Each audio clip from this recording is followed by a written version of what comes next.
Okay, so picture this. You're miles into a marathon, feeling good, Oh, yeah. maybe even hitting a personal best. Yeah. And then, bam, that dreaded twinge in your knee. Right. We've all been there, right? Yeah. That moment when pushing your body to the limit collides with the reality of, well, being human and prone to injury. And that's exactly what we're diving into today. Okay.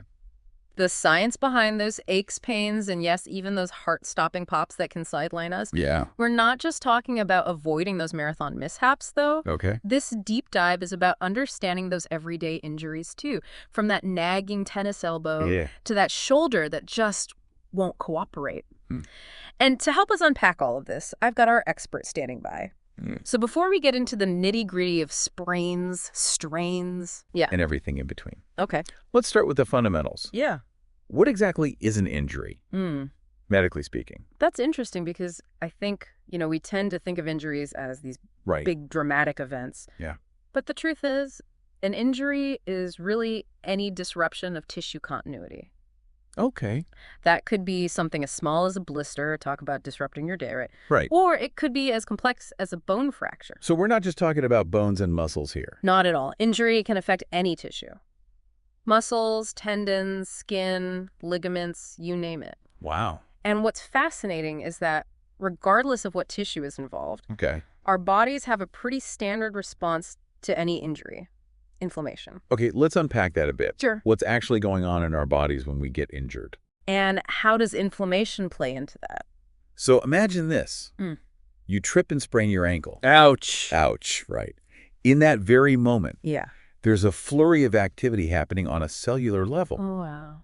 The body kicks into high gear to isolate the injured area, evaluate the damage, and then this is the cool part, begin the healing process. It's like our bodies have this built-in first aid kit Totally. that rushes to the scene. Exactly. And inflammation is a key part of that kit. Okay, so inflammation is how our body responds. But what about pain? There's that initial sharp, immediate pain. We've all felt that. Right. But then it often morphs into this dull, throbbing ache. Yes. What's happening there? Our source actually does a great job of breaking this down. Okay. That first sharp pain you feel, that's the direct stimulation of nerve endings at the injury site, your body's alarm system going off. Makes sense. It's like, hey, something's wrong here. Exactly. Then, as the inflammatory process kicks in over the next 24, 48 hours, swelling starts to build up. Okay. That swelling puts pressure on the surrounding tissues. Right. And that's where that persistent throbbing pain comes from. Okay. Even if you're not actively moving the injured area. So we've got these different types of pain. Yeah. And we know that any tissue can be injured. Right. But what makes one injury worse than another? What factors determine if it's just a minor annoyance or something that's going to put you on the couch for weeks? Right. It feels like our marathon runner is probably experiencing a few of those things right about now. Sharp pain, throbbing, maybe some swelling starting to set in. Definitely. And this is where understanding the mechanics of injury, becomes really crucial. Because it's not just about what type of tissue is injured, but also the forces involved. Okay, so our source breaks down these forces into 4 key factors that influence how severe an injury is. Okay. Duration of the force, type of injury, direction of force, and depth of injury. Right. Let's break those down because I think they can really help us connect the dots between those everyday aches and those more serious injuries. Absolutely. And let's start with duration. Okay. Because I think it's a really illuminating way to understand this. Okay. Think about our marathon runner again. Okay. They've been pounding the pavement for hours. Right. That's repetitive low-grade force over a long period. Right. Now, contrast that with a sudden rapid blow, say, a nasty tackle in a soccer game. Oh, yeah. The body simply has less time to react and adapt to that sudden force, often making the injury more severe. So it's like the difference between a gradual leak versus a pipe bursting? Exactly. Yeah. And this is where the type of injury comes in. Okay. Our bodies are actually incredibly well equipped to deal with those internal forces, those repetitive stresses. It's like our bodies have built-in shock absorbers for everyday life. Precisely. But those external forces, those sudden impacts, that's where our defenses are a little weaker. Right. And that takes us to direction of force. Okay. Some movements are just inherently riskier than others. Like twisting motions, I always think of those cringeworthy ankle sprains. Exactly. Yeah. Twisting forces are notoriously problematic because they tend to be more destructive than forces applied vertically or horizontally. Right. Think about that ankle sprain again. Yeah. It's that sudden inward force Right. that overstretches or tears those ligaments. Okay. That makes a lot of sense. Yeah. So we've got the duration, we've got the type, we've got the direction. Right. That leaves us with depth. And I'm guessing this one is pretty intuitive. It is. Think of it this way. A scrape on your knee is one thing. Yeah. Painful? Sure. Yeah. But relatively superficial. Right. But if that force penetrates deeper into the tendons or bone, well, you're dealing with a whole different level of injury.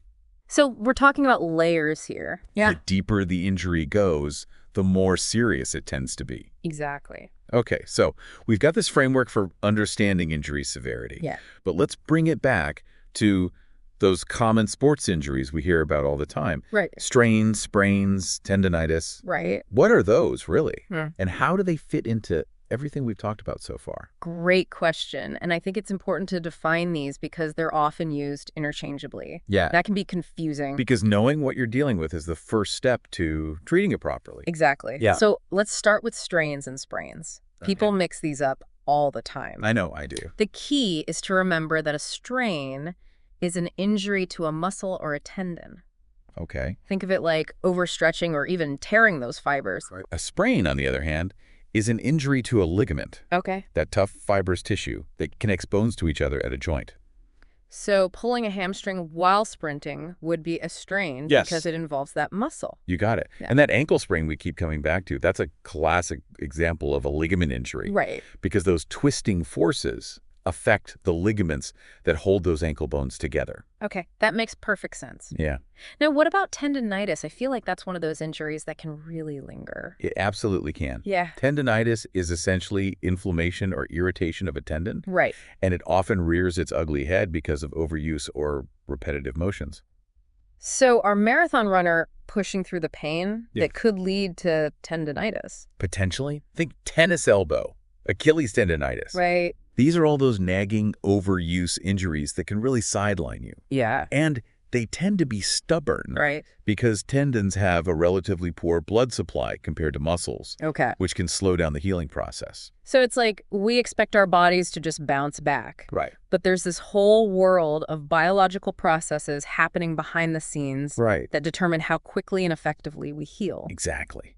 Wow. And that's why understanding these basic injury types is so important. Okay. It's not just about slapping on a bandage and hoping for the best. Right. Knowing whether you're dealing with a muscle, tendon, or ligament injury can help you make more informed decisions about treatment and recovery. It's about working with our bodies, not against them. So knowing what we know now about injury types and the factors that influence their severity, what are some practical steps we can take to prevent these things from happening in the first place? Yeah. Because I don't know about you, but I'd rather avoid that whole injury cycle altogether. Right. So how do we help our marathon runner avoid those overuse injuries and maybe even prevent that initial twinge in the knee?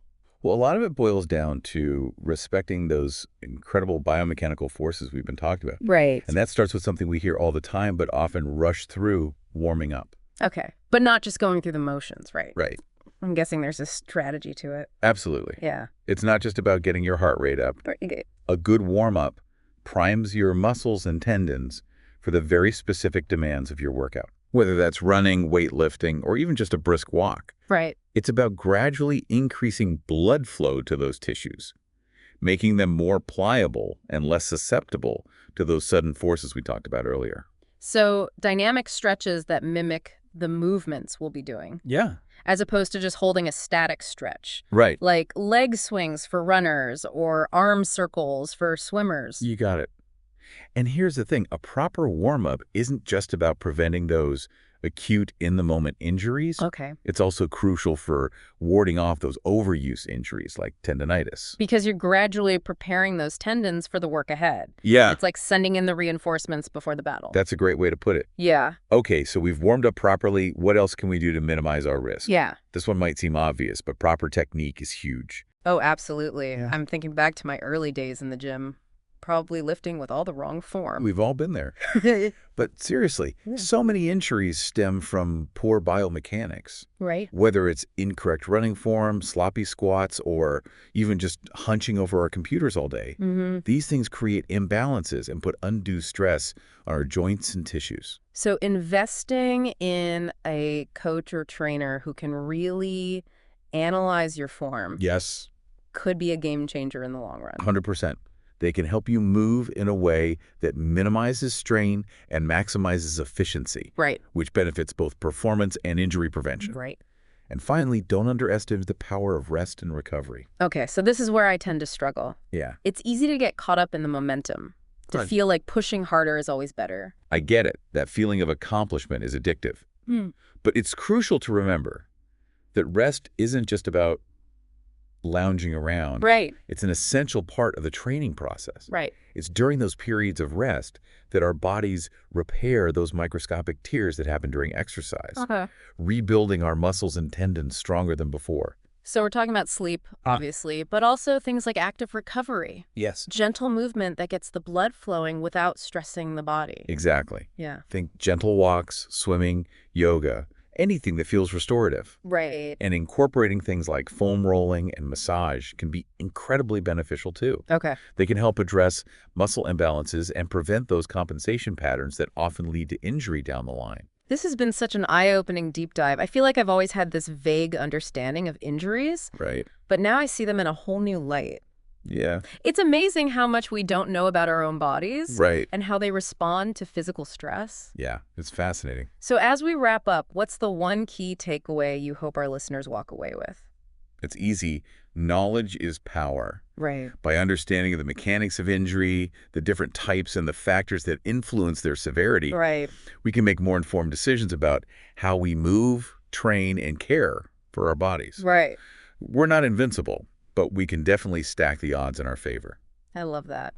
So, to our listeners, next time you lace up those running shoes or hit the gym, remember what we've talked about today. Think about those forces at play. Listen to your body's whispers before they become screams. Right. And remember, sometimes the smartest move is to rest and recover. Absolutely. This deep dive was just a starting point. Yeah. And if you're dealing with a specific injury, always consult a medical professional for personalized advice. Please do. But armed with this knowledge, you're already one step ahead in understanding and caring for your amazing, resilient body. That's